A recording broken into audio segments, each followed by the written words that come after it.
efficiency, accountability, and transparency to the UN. 128 nations have signed on to the declaration as of this morning, and we're still counting. That is a supermajority. Phone lines are open for your questions right now. Call 1-800-684-3110. We seek a United Nations that regains the trust of the people around the world. In order to achieve this, the United Nations must hold every level of management accountable, protect whistleblowers, and focus on results rather than on process. And now, Chief Counsel for the American Center for Law and Justice, Jay Sekulow.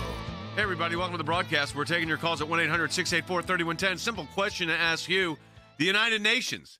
What do you think the United States response should be, and is it in need of reform? We'll take your calls and comments at 800-684-3110. The president is already at the United Nations in New York. He said in his opening speech to the UN that there is a need of great reform. He talks about the fact that it hasn't reached its full potential. Take a listen to what the president said just a little while ago. In recent years, the United Nations has not reached its full potential because of bureaucracy and mismanagement. While the United Nations on a regular budget has increased by 140% and its staff has more than doubled since 2000, we are not seeing the results in line with this investment. I think that's a very accurate statement. And remember, our ECLJ, European Center for Law and Justice, is a recognized non-governmental organization at the UN. And Jordan, you've appeared before the UN many times. We do a lot of work at the United Nations. But there are some big issues on the agenda.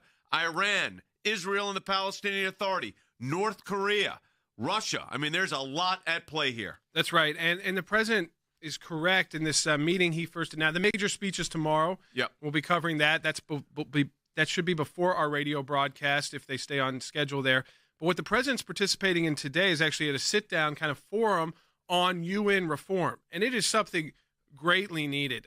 You will hear that from our team that works there, daily inside these international organizations. And for those of us who, every so often appear to give remarks, the way it is run, the way it is staffed, the corruption within, which is unbelievable, the amount of corruption there. Inside the United Nations. When we pay, I just want to remind people, 22% of the budget.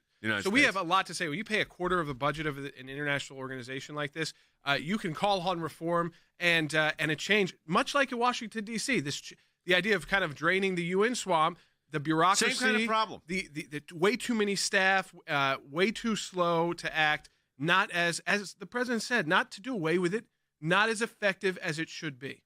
So I'm going to be actually in New York tomorrow during the UN on UN-related matters. So including Pastor Andrew Brunson, who is coming up on a one-year anniversary of his imprisonment in Turkey. There's going to be 4 topics that the president hits. That's going to be reforming of the United Nations, Iran, Venezuela, North Korea, and I'm sure many others. We're going to be up there dealing on behalf of Israel, on behalf of Pastor Brunson, as well as some of the other key issues that we deal with globally, including the issue of genocide of Christians and other religious minorities in the Middle East. So I will be actually in New York tomorrow. We're taking your calls when we come back from the break. If you want to talk to us about what the president should say to the UN, what do you expect out on the North Korea side of this? There's a lot to discuss. And what do you think our involvement with the UN should be? Let me say something clearly. You can't ignore it. I mean, a lot of people say, you can ignore it. You can't ignore it. That's why we engage it. But we want to know what your thoughts are. And what would you have me convey tomorrow on behalf of Israel, on behalf of Pastor Andrew Brunson, who's being held in Turkey? We want to know what you have to say about that at 1-800-684-3110. That's right. Give us a call right now. As you said, the phone line's just opened up, 1-800-684-3110. You can also find us broadcasting on Facebook and Periscope.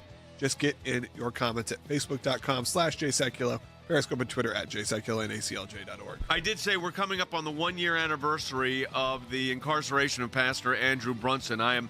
There's going to be some meetings coming up with the president, and I think an early one on Thursday. I'm hopeful that maybe during that conversation, the president will once again seek the release. He's been very aggressive in trying to get the release of Pastor Brunson. We'll talk more about it.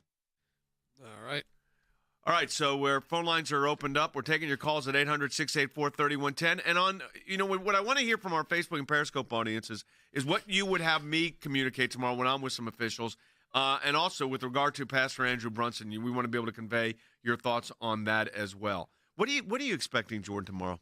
The world is waiting to see what President Trump's going to do here. A massive international stage and a stage of the United States. And listen, and there's no more powerful leader in the world than the President of the United States. Obviously, I think North Korea is the main focus because that is the one situation right now most likely to lead to international conflict. At this point, when you have the missiles continue to be fired, when you have the nuclear materials continue to be tested, that is the major potential conflict that the world will have to deal with, whether they like it or not, if it comes to that. Obviously, Iran, they're making threats already because the U.S. is getting close to where they could pull out of the Iranian nuclear deal. And you've got the Iranian president saying there'd be grave consequences for the U.S. Of course, can't back that up with much, but it is difficult. We've talked about you've got to build a lot of international consensus. So this will be very interesting to see the president in this. Will, do we have the bite? Because I think Jordan's right. I think we should play that bite on. I know that under the Secretary General that it's changing, and we've seen it. We seek a UN that regains the trust of people around the world. Do we have that bite? Let me make sure we have that specific one. Okay, I need another than one ready to go. We're taking your calls at 1-800-684-3110 on all of these issues, and Logan will take comments on Facebook and Periscope as well. That's right. You guys get your comments in. Interestingly, last year, the president was then president-elect, said the United Nations has such great potential, but right now it's just a club for people to get together, talk, and have a good time. And, Jordan, I only got 10 seconds. It's true. Drink espresso, have a baguette, and discuss, the horrible things going on in the world and put a resolution for it and not enough action.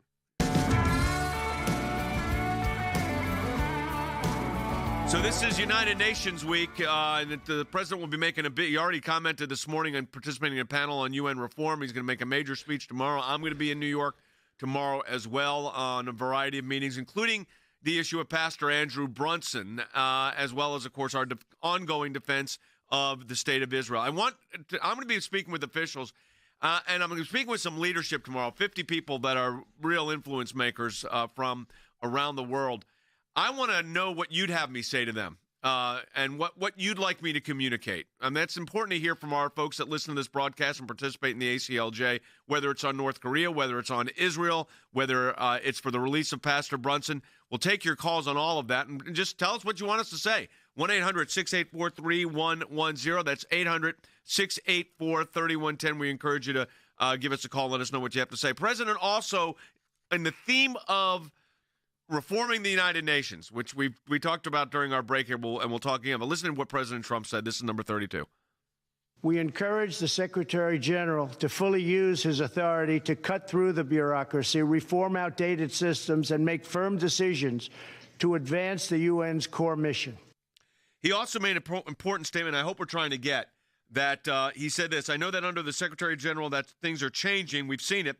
We seek a United Nation that regains the trust of people around the world. We must hold every level of management accountable. Jordan, you and Than do a lot of work at the United Nations.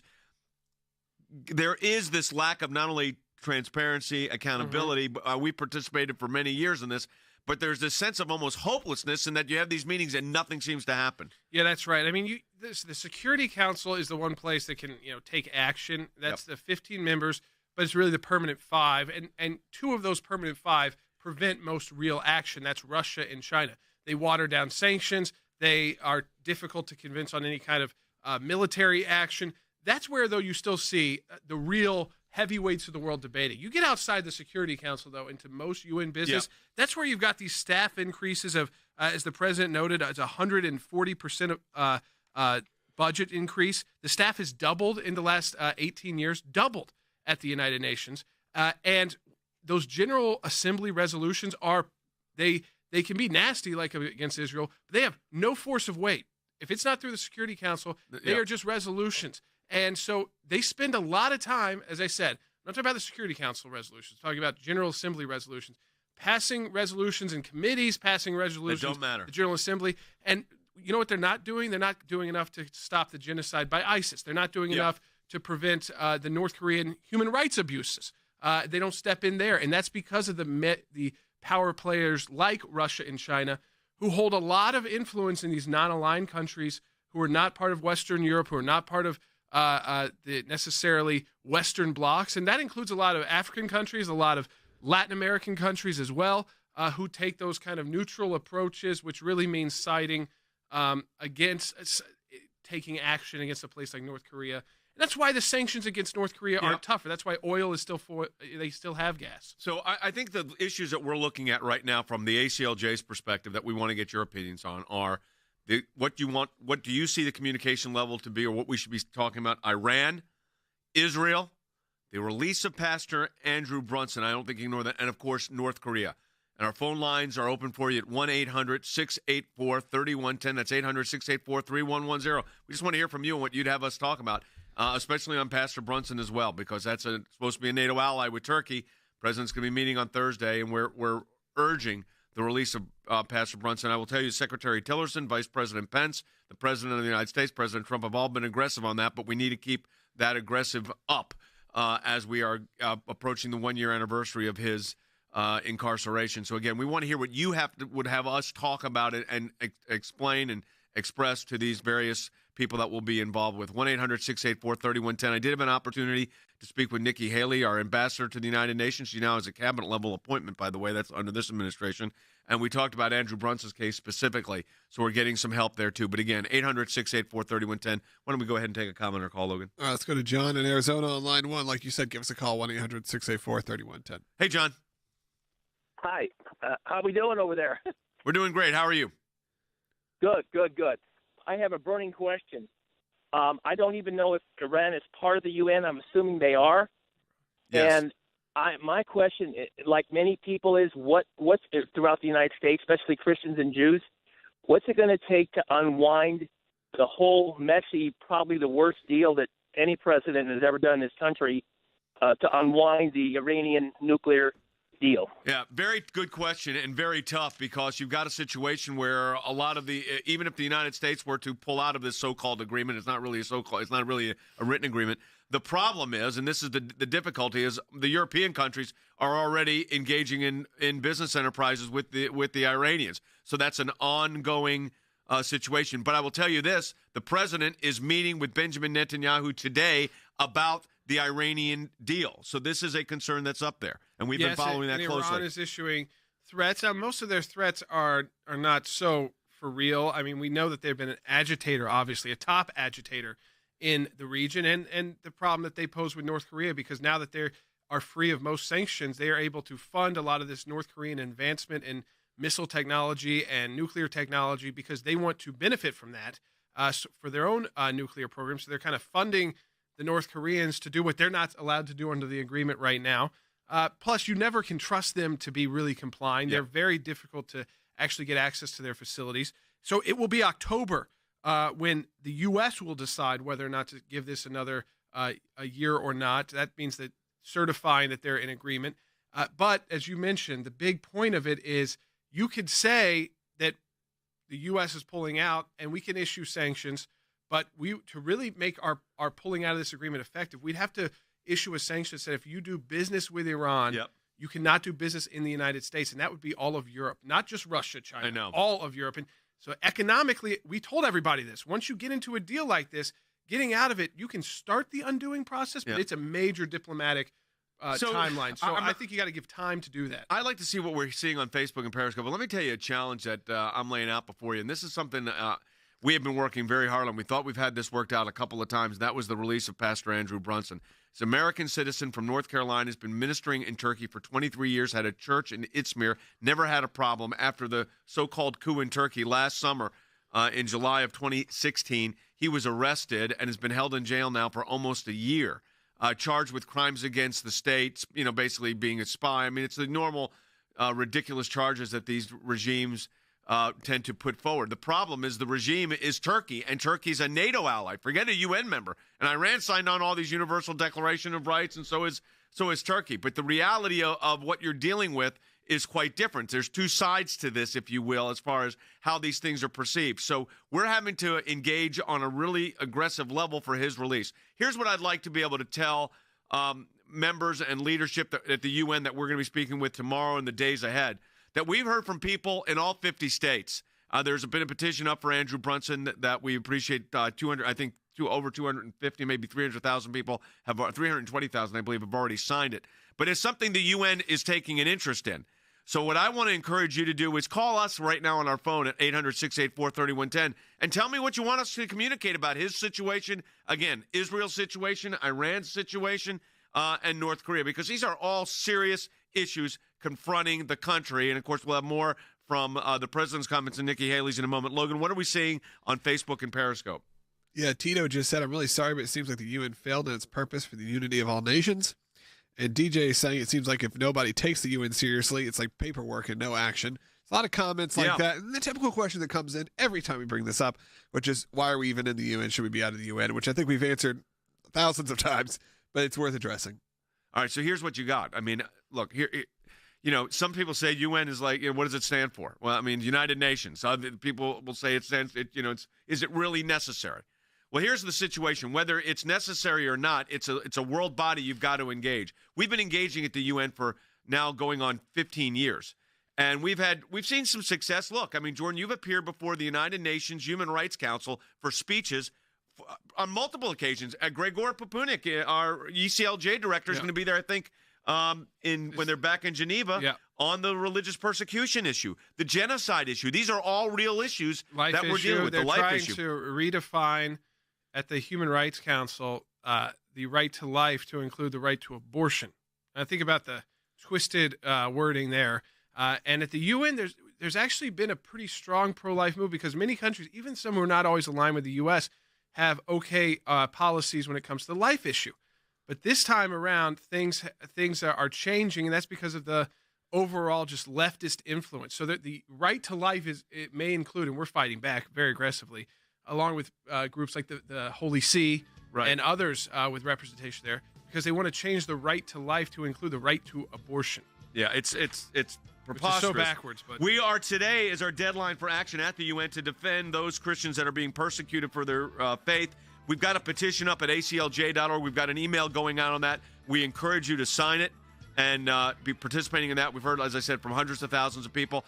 Logan, let everybody know how they can stay engaged here. We'll take calls and comments when we come back. Yep, we only have one line open. We can give us a call, 1-800-684-3110. You can also get your comments in on social media. I think we're going to have some band videos that are going to run during some of the breaks about the upcoming show. Chicago on Wednesday, or Elgin, Illinois, outside of Chicago. J. Sekulow Band at Judson University, 7 o'clock.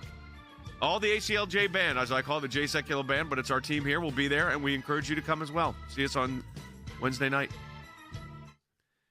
All right, so we've got, for those that are watching on Facebook and Periscope, we encourage you. We're going through a lot of callers to get really great callers, and you always are all great callers. So you call us at 1-800-684-3110 so we can get them involved. Yeah, absolutely. Do you want to show a band video? I want to talk briefly about the what we've got at the UN. So one of the things they need to know about. Or should I save it for? No, it's fine. I was just told you wanted one at every break. That's what they prepped. Okay, well, don't worry about it right now. Yeah. So we've got is our deadline for action at the United Nations for Christians that are literally being eviscerated in the Middle East. I mean, the situation, as you know, is horrific.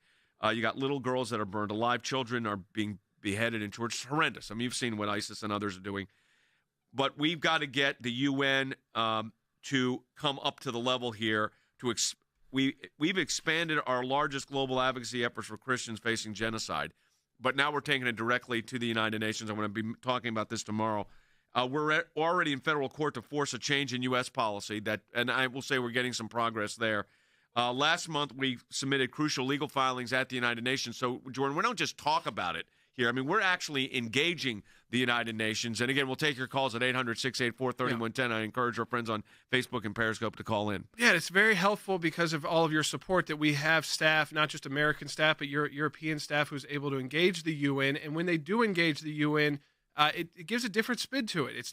We're not just a U.S. organization or Americans, because obviously being that country that has the 22% of the budget but when you have French staff, I think we have Hungarian staff, Romanian staff, and staff from all over the world. We brought in teams from Africa before to present on issues, to let these UN countries and members and diplomats understand the scope and the breadth of the organization itself around the world. And that, again, changes how we're seen as an organization. That's because of your support. All right. We're back. Yep.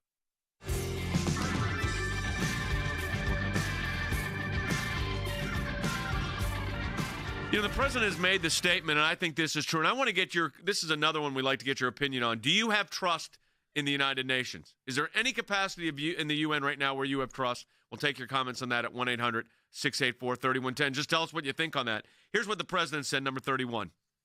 We seek a United Nations that regains the trust of the people around the world. In order to achieve this, the United Nations must hold every level of management accountable, protect whistleblowers, and focus on results rather than on process. I think this is exactly right. And the question that we're asking you is, what do you think we should be getting out of the UN? And do you think we got a lot of people saying, I don't have trust in the UN, but give us a call on that. We want to know how could the UN regain your trust? Would it be passing less anti-Israel resolutions? There are more resolutions against Israel than any other nation state combined. That might be a good start. Again, we'll take your calls at 800-684-3110. Nikki Haley also has been aggressive about this. She's made some statement. I want to play number 7. This is Nikki Haley talking about her view of the United Nations. The UN, when I originally spoke with the president, what I said is, we'll see what we can make of it. And that's the thing, is we're creating an opportunity. We're making the most of it. We're moving foreign policy. We're changing the way peacekeeping is done. We're really bringing up human rights. And more importantly, what I appreciate is they stopped focusing on the commas and the periods, and we're actually acting. We're actually seeing strong things happen. And so I think the president has always believed there's great potential in the United Nations, but I think now the world is seeing it, that it is actually changing and it's actually becoming more effective. All right. Well, I think, by the way, Nikki Haley, I was with her in Washington on Friday. She's doing a great job and got to talk to her about Pastor Andrew Brunson's case, so I'm encouraged about that. Again, we'll take your calls, 1-800-684-3110. Let's go ahead and take another call or a comment. Logan, your choice. All right, let's go ahead. Let's go to Kim in Pasadena, California, and a couple lines are open. Give us a call. Kim, you're on the air. Hey, Kim. Oh, hi. Hey. Thank you for taking my call. Sure. I heard on the radio yesterday that the United Nations meeting tomorrow that Putin will not be there and also the president of China will not be there, and I was wondering why. That is correct. They don't always attend. I mean, the United States is almost an unofficial host, so in the sense because it's in the UN's in the United States. But I don't think there's anything particular about it. No. They sometimes they come every other year. We don't have the breakdown of when it is, but I mean it's not always it's not every year that the various leaders come. But there will be a lot going on involving. Let me tell you, there'll be a lot going on about China and Russia at these meetings. Yeah, all of their top officials are there. Their foreign ministry and top diplomats. What the difference is if you want to make remarks as a foreign leader, you don't see the Chinese president regularly making remarks like that. And then Putin, I think he understands the tone right now of the world towards Russia. That's what there's a lot of Western European countries, Eastern European countries, Central European countries that are nervous about Russia after what happened in Ukraine. And so I think that does he have anything to say at the international level that he wants broadcast that way? That's what is different between those countries and countries like the United States, where our leaders come forward and address the United Nations. Yep. It's a big deal. I think also these leaders realize they are all going to be overshadowed because this is President Trump's first address at the UN, and that is going to get to understand the scope of this address tomorrow, folks. You need to understand this is the one speech by the president, not just a soundbite, but speech that goes all over the world. So what is said tomorrow is said not on behalf of just the White House. It's said on behalf of the United States of America. Also, it's interesting to point out that H.R. McMaster, President Trump's national security advisor, said this regarding Iran and that situation. And talking about Iran, says, while their conversations will be wide-ranging, talking about the president expected to meet with Israel and France to discuss Iran, he said, we expect that Iran's destabilizing behavior, including its violation of the sovereignty of nations across the Middle East, to be a major focus. Secretary of State Rex Tillerson takes a similar view, and he said, since the nuclear deal has been concluded, what we have witnessed in Iran has stepped up its destabilizing activities in Yemen. It has stepped up its destabilizing activities in Syria. And I think all of us are concerned about where the situation with Iran is going. Let's go ahead and take another call or comment. We're taking your calls at 1-800-684-3110. Let's go to Margarita in Florida on line 1. You're on the air. Hi, Margarita. Go ahead. You're on the air. Hi, Margarita Marie. I'm calling from Florida. Thank you for taking my call. Sure. Earlier you were quoting President Trump. I don't agree with him in many things, but when he does, I will. And he is more concerned about the brunt of the expenses being for the United Nations being on the American people. Yeah. I agree with him on that. It should be. Okay. Now, with that said, I'm trying to understand, and I hope you can explain in layman terms, what is the benefit of the United States for the people of the United States of being a part of the UN? For example, we are run by a decentralized government. I'm going to finish my statement, please. Yep. So, look at the natural disasters in Texas and Florida recently. They were handled well because we have a decentralized government. Unlike Venezuela, I don't need to go there. You know what's happening there because of centralized government. I'm from Florida. Where are you in Florida, Margarita? Where are you in Florida, and how are things down in your area? I'm about to tell you. In Florida, they had claimed millions without power. 2 weeks later, because of decentralized government, it's down to less than 400,000. Yeah, so I mean, here's what you have. I mean, you're asking the question of, does a UN bureaucracy, is it worth the United States staying engaged? And that's what you're saying. And the fact is, I don't think we have an option. I don't like that we spend 22% of that we underwrite 22% of the cost. I mean, I don't think any of us like that because it seems so disproportionate. But there are issues that the UN deals with that impact directly the United States. So far, it has prevented another world war. Yes. I mean, remember that alone, that 22% we pay, which, again, we use to pressure, and we have a lot of control then. We have that permanent veto always over anything at the UN. You're never going to give that power up. You can veto anything on your own, any kind of UN action, any kind of international action. Ultimately, the real focus of the UN should not be on condemning Israel, condemning the United States, and it should be on it's keeping world peace and order. Does not mean there will not be conflicts. There could be a conflict with North Korea. There's obviously a conflict in Syria, Iraq, but those have not broken out since really the creation of the UN. Even the Cold War is a perfect example. It never reached. You had regional conflicts, Vietnam. But you did not have World War II type scenarios, or even where you had that kind of casualty level. No, that's true. And especially, so a lot of this is keeping, for the most part, it was the Western world. Yep. But now that's expanded past where you've got these world powers. So I think we can't forget that. It's not a governing agency in the sense of dealing with a hurricane. It's a place so that you make sure you don't have another war that costs millions of lives. You will have regional conflicts always, and we have them right now. And there are U.S. troops in harm's way. There are U.S. troops that lose their lives. But you do not have 500,000 U.S. troops casualties. And that is the difference by why we have the UN. All right, we're going to be taking more calls at 1-800-684-3110, but we're also here for another 30 minutes. That's right. You can get that online or if on your local radio station. Many of them carry it, but if they don't or you want to change up, you get to watch us on television-style broadcast online, aclj.org, facebook.com/jsekulow, Periscope. Search for Jay Sekulow, also at Jay Sekulow on Twitter. Make sure you follow us on all social medias. Like us on Facebook, facebook.com, like I said, /Jay Sekulow, ACLJ. Jay Sekulow, Jordan Sekulow on Twitter, Logan Sekulow. You can find us there everywhere you want.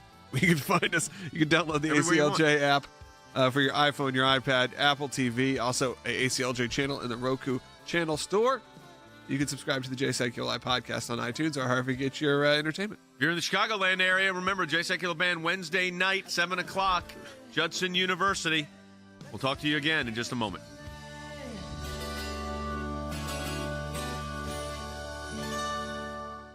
One minute here. If you're not getting our ACLJ email and alerts, Logan, how's the best way for people to sign up? What's the best way to sign up for that? ACLJ.org. If you sign our latest petition or whatever we're promoting, you'll have an option to sign in there. I believe that's the easiest way. I think there's also just an option, or you can just download the app. Is another great way. We'll play the H.R. McMaster's bite coming back from the break. Taking your calls at 800-684-3110. We got a couple lines open. We'll take those and, again, share it with your friends. Got a lot to discuss. Tomorrow, Jordan will be giving, the president's speech should have taken place by the time we're on the air. Yes, so we'll cover all of that tomorrow on the broadcast. Obviously, some of it git's previewed, but a lot of it's the reception, the tone. I may call in you before could read all you for want a minute. Prepared remarks, but that never tells a full story until you hear the president's own, I may own call voice. in. You may have to record me, but like 5 minutes before I let you know my meetings have gone. So you can play a little insert front. Here we go.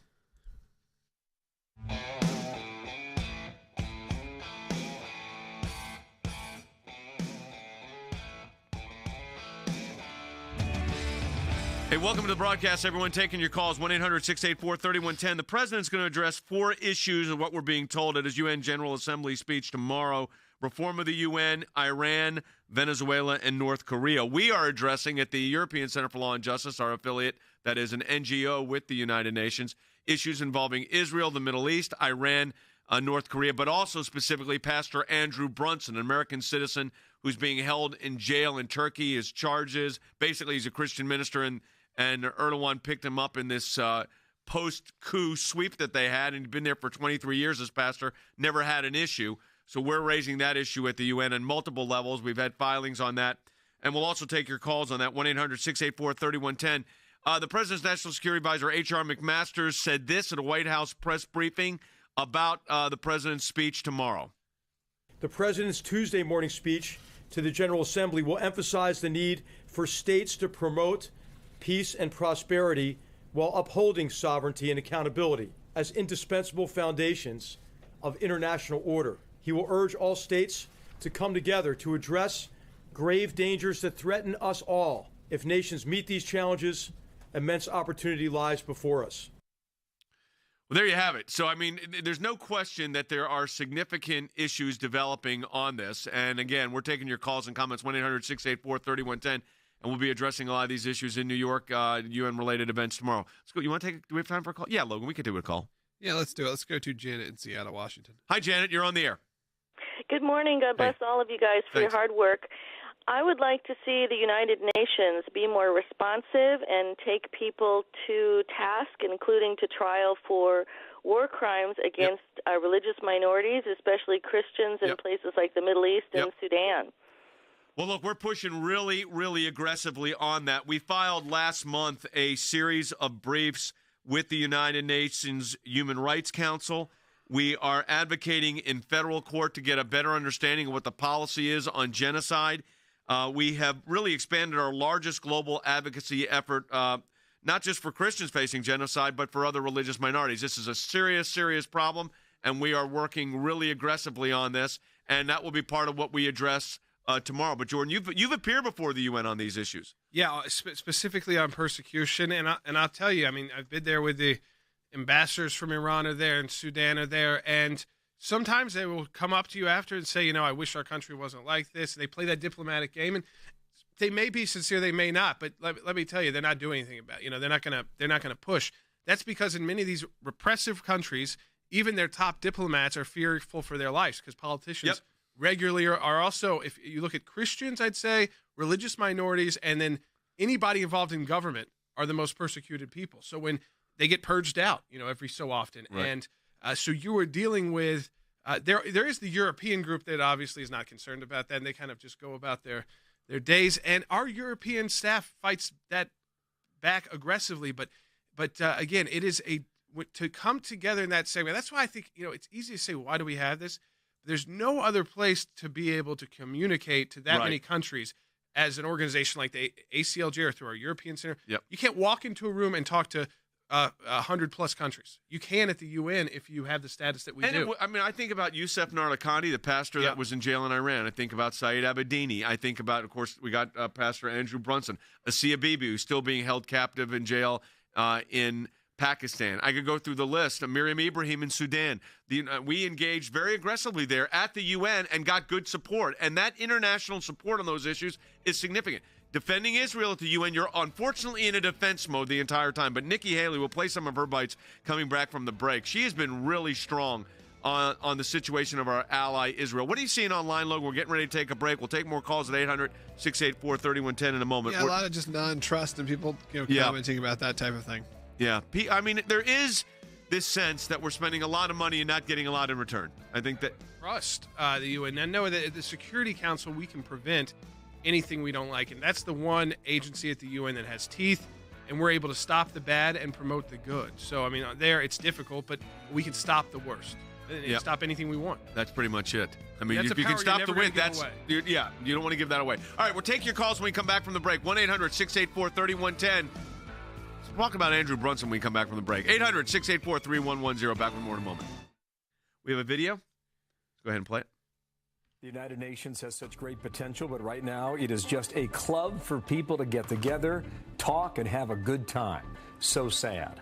That was then, and this is now. The declaration of support for United Nations reform began as a way to give momentum to Secretary General Guterres' efforts to bring greater efficiency, accountability, and transparency to the UN. Donald Trump has a businessman's eye for seeing potential.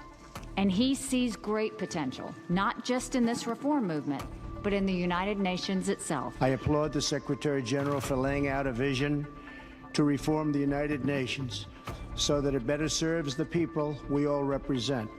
We support your efforts to look across the entire system and to find ways the United Nations can better and be better at development, management, peace, and security. We seek a United Nations that regains the trust of the people around the world. In order to achieve this, the United Nations must hold every level of management accountable, protect whistleblowers, and focus on results rather than on process. I am confident that if we work together and champion truly bold reforms, the United Nations will emerge as a stronger, more effective, more just, and greater force for peace and harmony in the world. Thank you, Mr. Secretary General, and I look forward to advancing these shared goals in the years to come, and it is a great honor to be with you today. Thank you. And we're back. All right, we'll take your calls coming back, 1-800-684-3110. Let me ask this to our Facebook Periscope audience. On Andrew Brunson, that pastor that's in jail, what do you want me to say to the UN on that? We'll take your calls on that at 800-684-3110.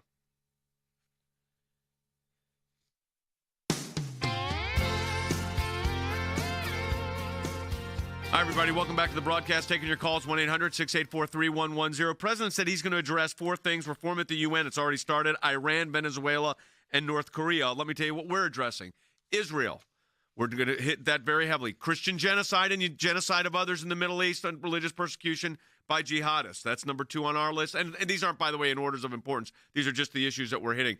The other issue we're going to hit, of course, is the release of Pastor Andrew Brunson, American citizen, been in jail. The UN's a good place to do this in Turkey, a NATO ally. Erdogan's going to be there. The president's going to be meeting with him on Thursday. We're going to urge, again, the president's been very aggressive, as has the vice president, as has the Secretary of State, but I want to see his release. So what would you have me share to his family? What would you have me share to him? I mean, just the fact that you all are praying for him and thinking about that family means a lot. But I'm going to have the opportunity to speak to some leaders, and I want to know what you'd have us say. Again, you can call us at 1-800-684-3110. Logan, let's go ahead and take a phone call or a comment. I think let's go ahead and take a call. All right, Will's calling Colorado Springs, Colorado. You're on the air. Give us a call. Hey, Will. Yeah, hi, Jay. Yes, sir.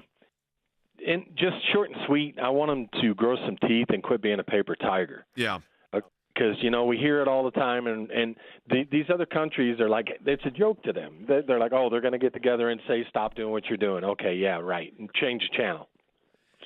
Being a veteran, my first reaction is put a lot of people out there with blue berets on and say, you try diplomatic means, and you try embargoes and you try trade sanctions and you try and document it. Say we've tried everything. Now send in the berets because enough's enough. Try to hit them in their pocket. All right. So here's what. Let me play this for you, Will. This is Nikki Haley talking about North Korea. Pretty tough. Here you go. We all know that if North Korea keeps on with this reckless behavior, if the United States has to defend itself or defend its allies in any way, North Korea will be destroyed. And we all know that. And none of us want that. None of us want war. But there is, reckless behavior and with our allies is serious stuff. And I think that's why I think North Korea clearly is on the agenda item for what's going to be happening at the United Nations. Now, let's talk about, I think it's important for you to understand what that means. So, Jordan, when they say it's an agenda item, if you've done this, I've done it. An agenda item, there's absolutely dialogue. We've actually submitted legal documentations for instance, on the issue of Christian genocide, which is going to be up at the UN discussions. We submit legal documents on this. Yeah, that's right. I mean, so that's what you have to do. You've got to get before the UN, get information there, provide the legal argument, policy arguments as well. And I will tell you, that is what makes our organization so unique, is that though we focus obviously a lot on things that impact the United States when we're on this radio broadcast, we have offices not just in Europe, but all over the world. And because of that, at the UN, we're able to utilize each of those offices. Sometimes, we've utilized one of us, an American. Oftentimes it's our French staff because, again, it gives a different light on, we're all in agreement on the issues, when it comes to the right to life for the unborn. But having someone from France make that presentation at the Human Rights Council, you're already getting over the Americanism issue. Right. And we're able to do that. Yep. And if we need to bring in staff from Kenya to make, we could do that. There's not many other organizations like ours. On the other side of the issue, that's what they do. I mean, they are, and by the way, those groups are all anti-Israel, pro-abortion, and they lump all those issues together. That's what's so bizarre. It's all together. And so that there's that side, there's like the Human Rights Watch of the world, which sounds nice, and sometimes they do okay things, but oftentimes it's questionable, to say the least. They have these giant budgets, but we're able to counteract that. And along with working with the U.S. government, which has obviously a major impact at the UN, we can have a huge voice there. So I think giving this up, I get everybody's concerned why are we part of this? You're never going to give up the ability to veto anything you want, and the idea that you can assert more control if you want. The Obama administration let the UN grow like this. They let the UN double its budget and us keep paying for it. And 140% increase, double staff, 140% increase in budget. But we don't have to allow that because we provide not just 22% of the normal budget, but also billions in discretionary operations. Yep. But what's so interesting? I'm looking at the so-called Iran deal and how this has been formulated. And you've got in a provision that talks about that the E3 and EU3, these are the countries that signed into the Iran deal or became a part of it, and Iran reaffirmed their commitment to the purposes and principles of the United Nations as set out in the UN Charter. Does anybody really believe that for a moment, that the Iranians are going to fulfill what's in the UN Charter on human rights and civil liberties and religious freedom? Or Syria is a member of the United Nations. I mean, you understand that. Assad's regime is a part of the UN. So these entities sign on to this, and that's when the previous caller said, where's the teeth? That's part of the reforming of the entity that has to take place. And so you've got more of this is you got to get UN action here. It's not just words, and you got to realize what you're dealing with on a global scale. You utilize the best you can, but understand also what you're dealing with. Again, we'll take calls at 800-684-3110. Comment? Yeah, a lot of comments are coming in. A lot of people are talking about, obviously, Pastor Brunson. They're wanting his release.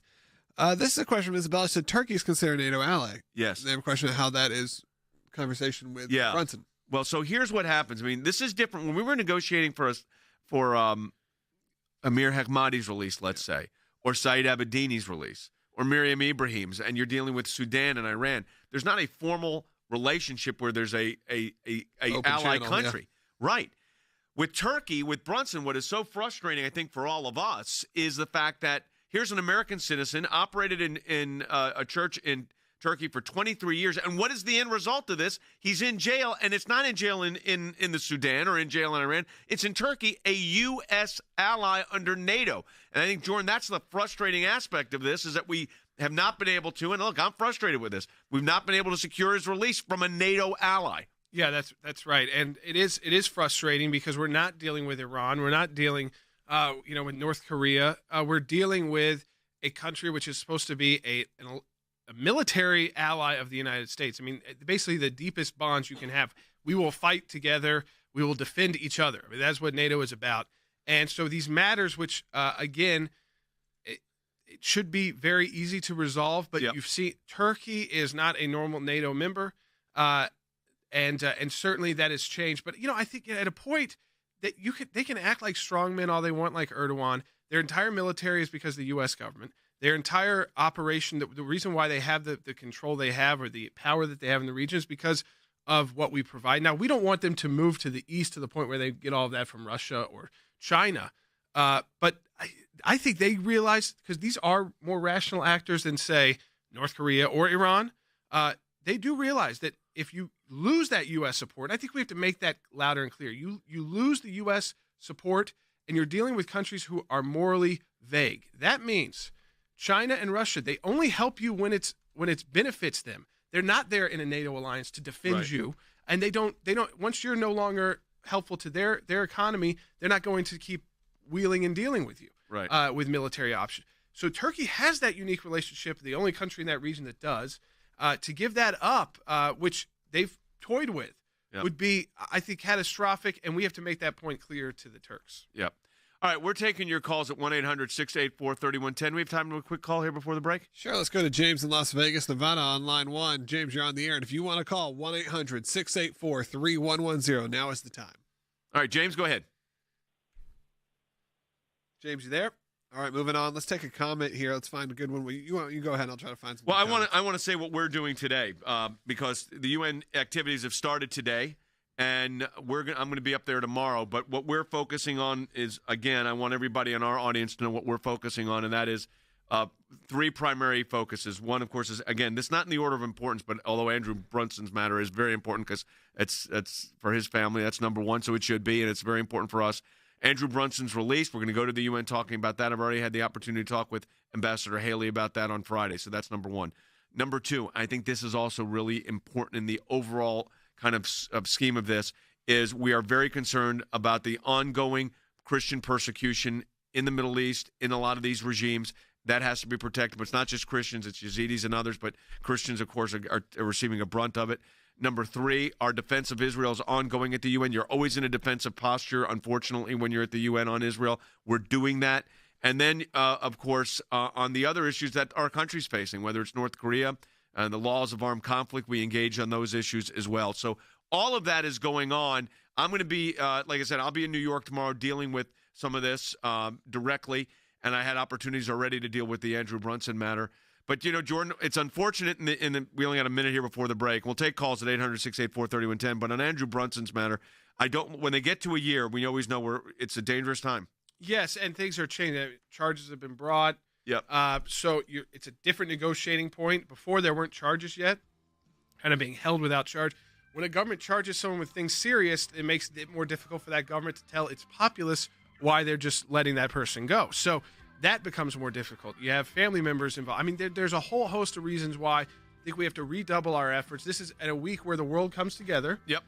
And we can make these cases known and shed more light on them, which is we're in the works to do now because, again, it's approaching that most unfortunate of anniversaries. Yep. All right, we'll take more calls at 1-800-684-3110. We'll take your comments as well. We encourage you to do that, and we got a lot more to talk about. Last segment, we'll take it on any topic, 1-800-684-3110. Back with more in a moment. All right, do you want to play video? Yeah, let's go ahead and play a video.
And we're back. Join us at Johnson University Wednesday night if you're in the Chicagoland area for that. We'll take your calls, 1-800-684-3110.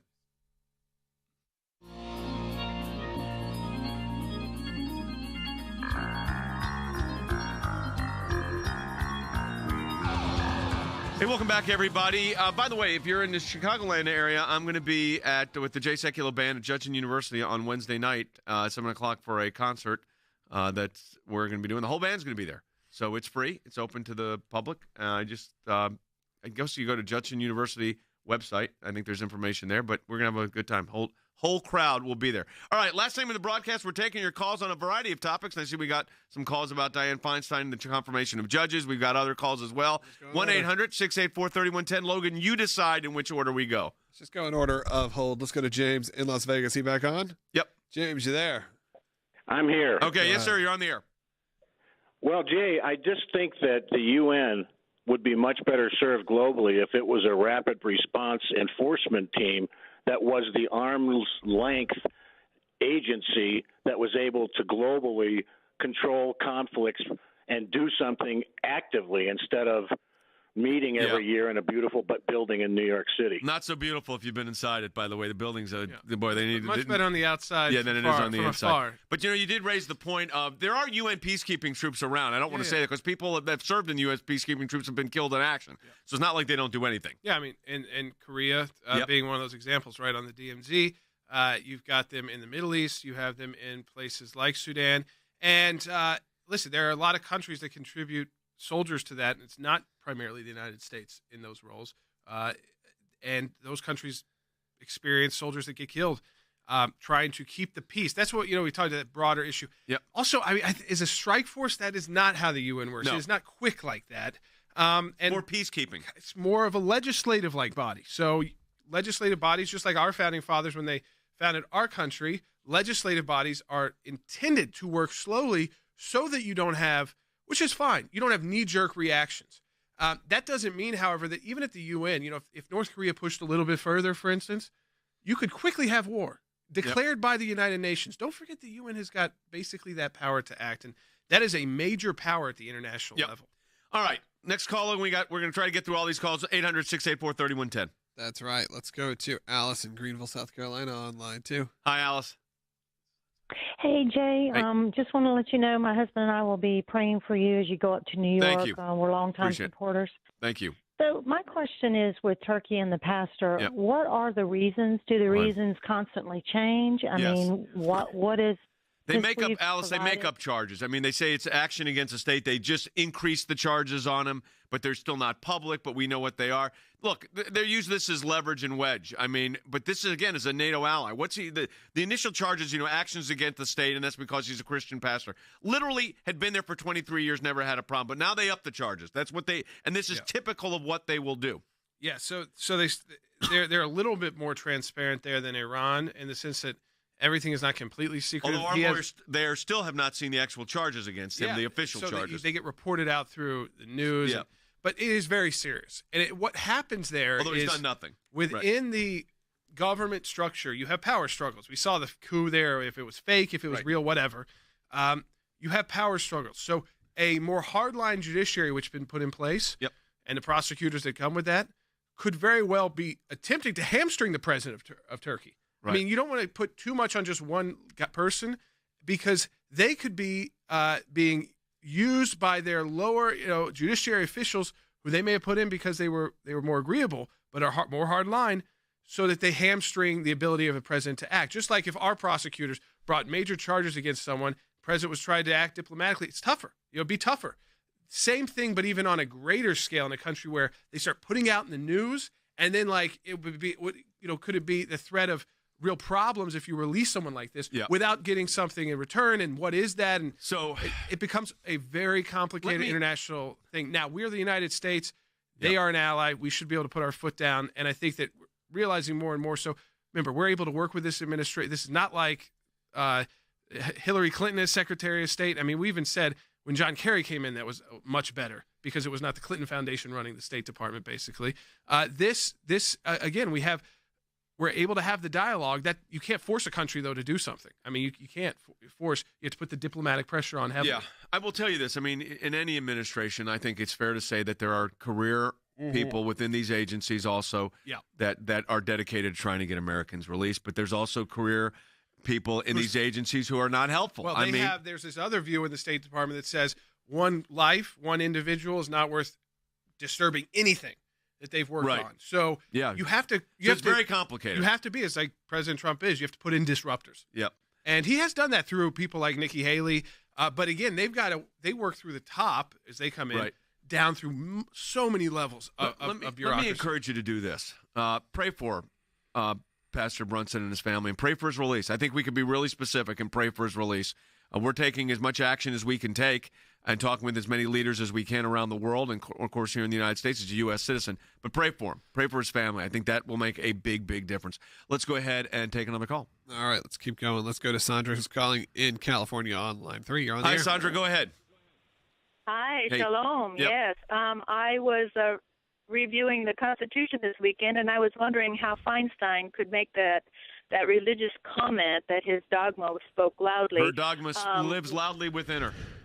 To yeah, the professor. Truly, sadly. Yep. But Article 6 says at the end of no religious test shall ever be required as a qualification to any office or public trust under the United States. Which means you can be any religion you want or no religion whatsoever, and it's not supposed to play. But here, the dogma lives loudly within you. We are going to get back into that topic probably towards the end of this week because, yes, Dianne Feinstein doubled down on it this weekend. And I think the country, a lot of people are outraged about this. And, right, left, and center, you should be outraged at what she said and did. There is no excuse for that kind. I'll call it what it is, religious bigotry. Mm-hmm. I think it's Dianne Feinstein. Honestly, she got a lot of criticism from the left for saying give President Trump time. And then she's like doubled down on the furthest left rhetoric you can use, which is to call someone dogmatic. She sounds like an atheist organization. It does not sound like typically she would go at these issues where she disagrees, not by calling someone dogmatic, but just on the policy itself, regardless of what's backing that policy, whether it's your religious faith or some mixture of your faith. Obviously, these people are so non-religious or they have no idea about what real faith is, that the interplay of faith, life, having an impact in your daily decision-making process is so, I mean, you'd say it's a U.S. senator with a lot of experience, so far above their head, they don't understand the interplay because they see religion as something you could show up to. Some of them are Catholic, some of them are, they're Jewish, but they show up to and you leave that in a box. It's not part of your life. All right, I think we can grab the last call in, Logan. All right, last call. RJ in Okeechobee, Florida. You're on the air on line 5. Hi, RJ. Go ahead. How you doing, Jay? Good, sir. I'm using my Skype. Just go ahead. But, Jay, I really feel that instead of all these sanctions that the United Nations is putting on North Korea, it's time for action, military action. Well, I understand what you're saying, RJ. Let me just say we've had our military experts on here, and while it may come to that, and I hope it doesn't, the ramifications of that are very serious because military action against North Korea, will have consequences for South Korea and Japan and maybe other places as well. So while military options should be on the table, I'm sure they are on the table. They've all said it. That would be Secretary Mattis, as Nikki Haley said. Again, it's not something you want to see happen. All right, well, that's going to do it for the broadcast today. Tomorrow, the president gives his speech at the UN. There'll be others as well. We'll have full analysis. I'll be in New York. I'll try to get in, at least for some of the conversation, tomorrow as well as we deal with this matters at the UN. And again, we appreciate your prayers for Pastor Andrew Brunson. We'll talk to you tomorrow.